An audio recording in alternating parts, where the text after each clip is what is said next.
This episode of Daily 1UPdate is brought to you by the U.S. Air Force.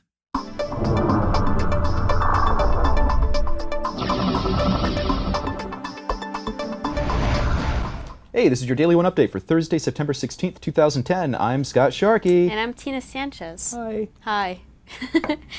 Why'd you do it like that? I pitched. All right. Anyways, so our first story is about The Last Guardian. It comes out next year during the holiday season. 2011. Yes. So we actually have a date. Q4. That's nice. Yes, and we also got some nice tidbits from Matt Leone. Talking about the game there in bullet points here.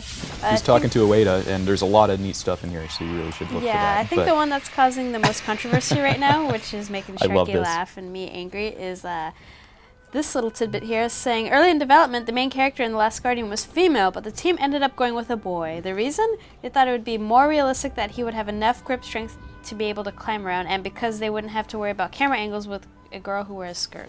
So, girls have tiny little dinosaur arms, and they can't actually hold stuff. Oh my god. That was made out of solid paper. Whatever. So yeah, What? Japanese don't like girls. Just pointing that out. I mean, You big it would wuss. have been so much better if he just never said anything about that at all. Seriously. Anyways, moving on. APB is shutting down. Nobody is shocked. It's pretty much dead. The servers are going to go away fairly soon. Yep. Nobody's playing it.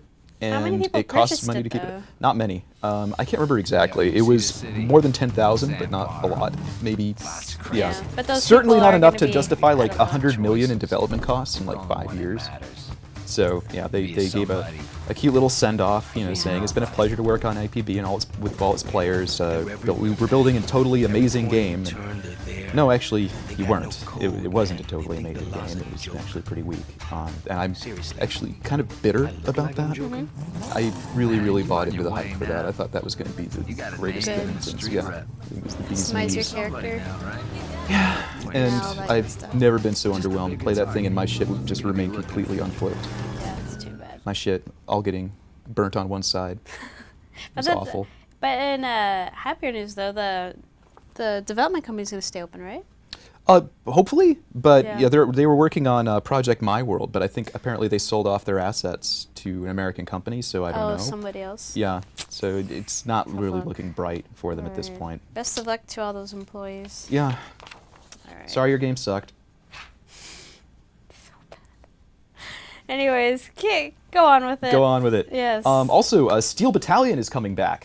If anybody remembers Steel Battalion, it was the game that came with essentially like a B-52 cockpit. It had all these levers, dials, and buttons, and switches, and It was chaotic. it was this great big Yeah. plastic It was mess big. that I really wish I could figure out how to use for something else. It was very expensive, Yeah. kind of cool, big pain in the ass. So they went from like 500 buttons to 0 because it's on Kinect now.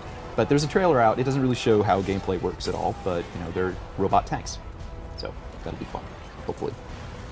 And Metal Gear Solid 3 is coming to 3DS Yes. or 3D. Yeah. People are kind 3DS. of like half excited, half enraged about this, actually. Because wasn't it at E3 where Kojima said he was going to make a new game for 3DS? And this is not? You know what? You're probably right, but I don't remember. Okay. Well, anyway, yes. Metal Gear Solid 3 is coming to 3DS, and on one hand, oh my god, Metal Gear Solid 3, and it's on 3DS. On the other hand, it's like, wow, that's kind of an old game. Was that one of the We better have something ones, though? It was probably Yeah. the best one in my mind. Yeah. I loved it, but I didn't necessarily need it in 3D. I would have rather had a new game, but apparently that wasn't an option. So keep cranking those out. Meh. So guess what, guys? Halo Reach sold what? 200 million, 300 million? Somewhere between first 2 and day? 300 million copies. Something so insane. that was a lot. Yeah. You could build like housing for several thousand people out of copies of Halo Reach. $60 times 200 million. That's a lot of money. It's just a lot of boxes, but yeah, Anyways. very popular game. So we have this feature up right now called Behind the Music of Halo Reach. Yep. You guys should all check it out. We talked to Martin O'Donnell, who actually worked on the music for the Halo franchise for over 10 years. Yeah, he's the audio director for pretty much every Halo game except the board game. But yeah, Board game? there was a Halo board game. I don't think Really? it sold 300 million copies though.